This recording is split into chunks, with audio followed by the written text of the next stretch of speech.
So you say that preparation is key, Will, but 8 to 10 inches of rain, that seems like a potentially dangerous situation, especially considering, as you mentioned, communities as well as the infrastructure in Puerto Rico still recovering from Hurricane Maria. I'm standing about 12 miles from downtown New Orleans at the Inner Harbor Navigational Canal. Kurt, this is the second time that authorities have responded to a fire here at Gentilly Ridge Apartments, but nothing quite like this. Firefighters are describing this event as massive, and as you can see just behind me, they are still working to extinguish hotspots. Now, this is a really neat initiative. So if you are a resident living within a flood-prone area within the levee system, you may be able to receive a free rain barrel. Something that was eerie for me as someone who was impacted by Hurricane Katrina are the crosses that are on the side of the building. Could you explain to our viewers exactly what this means for search and rescue teams? The CEOs of major airline companies actually wrote that letter, I'm sure you remember, to the Biden administration saying, look,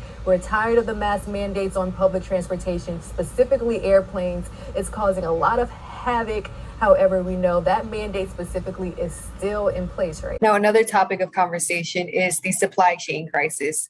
How is President Biden coordinating ways to fix this issue during this summer? Because as we understand, this is not just something that is impacting the United States, but it's actually affecting the global economic recovery. Let's jump right into it. What exactly is stalled once again on Capitol Hill? Because we're hearing that some much needed congressional cooperation is really standing in the way of a COVID-19 dip. In about 20 minutes or so, we do expect to have a live announcement from President Biden himself speaking on the Russian war against Ukraine. We do expect him to announce possibly more sanctions, more economic penalties against Russia. And this is coming actually as Russia is accusing the United States of having a biological warfare camp in Ukraine, something that the administration continues to deny. All right, let's stay on the topic of how the Russian invasion of Ukraine is impacting energy sources. We've learned that President Biden is meeting this morning with the president of the European Commission, trying to reduce Europe's resilience on Russian energy.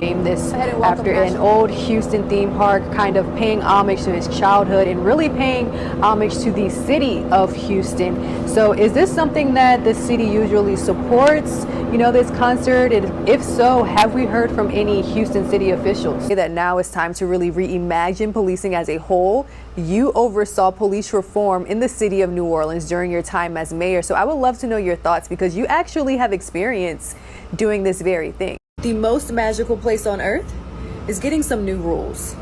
Florida Governor Ron DeSantis signed a law revoking Disney's self-governing power.